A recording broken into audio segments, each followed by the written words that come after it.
बऱ्याच घरी काय होतं माहिती का, आजार खूप असतात घरात, पण काय होतं तेच कळत नाही. हॉस्पिटलमध्ये गेलं तरी गोळ्या घेतो आपण, पण त्याच्यावर काय फरक जाणवत नाही. थोड्या वेळ बरं वाटतं आणि लगेच अजून पहिल्यासारखंच आपल्याला फील व्हायला लागतं. म्हणजे घरात आजार असणे, सतत बेडवर पडून राहणे, मरगळ येणे, किंवा उदासीनता वाटणे, किंवा कोणत्या गोष्टीत रस नसणे, किंवा सारखे आजार आजार, काही ना सर्दी तरी सारखी होणार, पडसं काहीतरी असतंच घरात. म्हणजे असं घरात एक दिवस पण असा खाडा जात नाही की काही घरात होत नाही म्हणून, किंवा भांडण असू दे.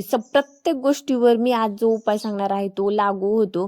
घरात भांडण होत असतील, कुणाचं कोणासोबतच जमत नाही, मुलाचं आईसोबत जमत नाही, आई वडिलांचं जमत नाही, बहीण भावाचं जमत नाही, सारखं शेजाऱ्यांबरोबर भांडण होणे, किरकिर होणे, अशा बऱ्याच गोष्टीवर स्वतःसाठी हा उपाय आपल्याला नक्की करायचा आहे. आणि हा माझा स्वतःचा अनुभव आहे, तर तो कोणता आहे ते नक्की ऐका आणि व्हिडिओ शेवटपर्यंत बघा. ओम देवराज सेवमान पावनांग्री पंकजम व्याल यज्ञ सूत्र बिंदुशेखरम कृपाकरम. आता हे काल भैरव अष्टकामधल्या पहिल्या सुरुवातीच्या ओव्या आहेत बघा. आता नित्यसेवेत हे काल भैरव अष्टक आपल्याला 100% मिळतं. तुमच्याकडे नित्यसेवा असेल तर त्याच्यात नक्की चेक करा. आणि हे काल भैरव अष्टक आपल्याला नित्य नित्य रोज न चुकता म्हणायचं आहे. आणि किती वेळा तर 11 वेळा आपल्याला बोलायचं आहे. हे देवासमोर बसून हे 11 वेळेस म्हणा. बघा, तुम्हाला एका आठवड्याच्या आत फरक जाणवायला लागेल. घरातील बऱ्याच गोष्टी संपलेल्या दिसतील, किंवा त्या गोष्टींमध्ये फरक आढळून येईल. घरात तुम्हाला कोणत्याही प्रकारची निगेटिव्हिटी आढळणार नाही, कोणाचं भांडण झालेलं तुम्हाला दिसणार नाही, किंवा सतत तुम्ही जर आजारी पडत असाल, सतत काही जणांचा सारखा आजार असतो, सारखा दवाखान्यात दाखवलं तरीही फरक पडत नाही, किंवा कोणत्या टॅबलेट्स आपल्याला लागू होत नाहीत, तर अशा गोष्टींवर हा उपाय खूप खूप महत्त्वाचा आहे. तर बघा, हा उपाय नक्की नक्की करा. खूप महत्त्वाचं आहे. म्हणजे एकदा करून बघितला ना, तुम्ही हे कालभैरव अष्टक म्हणायचं सोडून देणार नाहीत. सतत तुम्हाला सवय लागेल आणि घरात खरंच तुम्हाला वाटेल आपल्या घरात आता पॉझिटिव्ह वातावरण तयार झालेलं आहे. आणि आपण आता सुदृढ किंवा स्वस्थ बनायला म्हणजे आपले शरीर स्वस्थ होत चाललेलं आहे. ह्या गोष्टी आपण छोट्या छोट्या जर गोष्टी करत राहिलो तर बऱ्यापैकी फरक आपल्या घरात पडतो.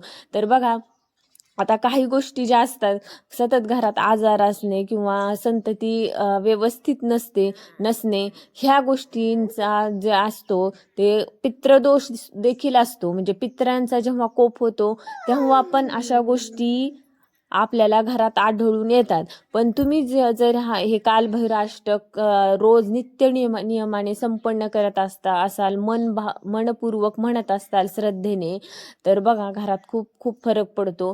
आणि मी जे सांगते ते आपल्या शास्त्रोक्त पद्धतीने सांगत आहे. एकदा बघा, तुम्ही 11 वेळेस रोज कालभैरवाष्टक म्हणून बघा आणि घरात फरक नक्की जाणवतो. तर बघा, मी हे जे सांगत आहे माझ्या स्व अनुभवातून सांगत आहे. खूप फरक पडतो. आणि जर तुम्हाला कालभैरवाष्टक म्हणायचं असेल 11 वेळेस रोज, आणि याचा जर तुम्हाला अनुभव बघायचा असेल तर नक्की बघा आणि रोज नित्यनियमाने करा. आणि या व्यतिरिक्त जर तुम्ही जर कालभैरवाष्टक म्हणत असताना काय करायचं, एका तांब्यात पाणी घ्या आणि त्याच्यावर हात ठेवून पण करू शकता. आणि ते पाणी परत सगळ्यांना थोडं थोडं तीर्थ म्हणून प्यायला द्या आणि घरात सगळ्या थोडं थोडं शिंपडा. बघा, खूप फरक जाणवतो. आणि घरात ना एकदम असं पॉझिटिव्ह आणि असं असं घरात बसावंसं वाटणार. कधी कधी काय होतं माहितीये का, घरात असं कधी उदासीन वाटतं, घरात बसू वाटत नाही, किंवा घरात असं नको नको होतं, बाहेर कुठेतरी निघून जावंसं वाटतं. मग अशा गोष्टी जर केल्या, हळूहळू हळूहळू फरक जाणवायला लागतो. आता बघा, कोणतीही गोष्ट केल्याशिवाय होत नाही. मला होत नाही, खूप कामं असतात घरात, लहान मुलं आहे. किती 11 वेळेस म्हणायचं आहे आपल्याला कालभैरवाष्टक. दिवसभरात कधीही म्हणू शकता तुम्ही, जेव्हा वेळ मिळेल तेव्हा. मग याच्यामध्ये वेळ मिळत नाही अशी कारणं जर सांगितली तर मग घरात म्हणजे आहे तसंच वातावरण राहील आणि कधीच आपल्याला फरक जाणवणार नाही. असो, तर हे जे मी तुम्हाला सांगितलेलं आहे कालभैरवाष्टकाचा नियम जो करायचा आहे तो माझ्या आईने देखील केलेला आहे आणि तिलाही खूप खूप फरक पडलेला आहे. म्हणजे खूप फरक म्हणजे काय, पूर्ण व्यवस्थित सगळं होतं. त्यामुळे हे मी जे सांगितलेलं आहे तो उपाय नक्की करून बघा. आणि तुम्हाला माझा व्हिडिओ आवडला तर नक्की चॅनलला सबस्क्राईब करा, तुमच्या मित्रांपर्यंत हा व्हिडिओ शेअर करा आणि एक लाईक नक्की करा. तर चला भेटूयात नंतर अशाच एका नवीन माहितीसह. श्री स्वामी समर्थ.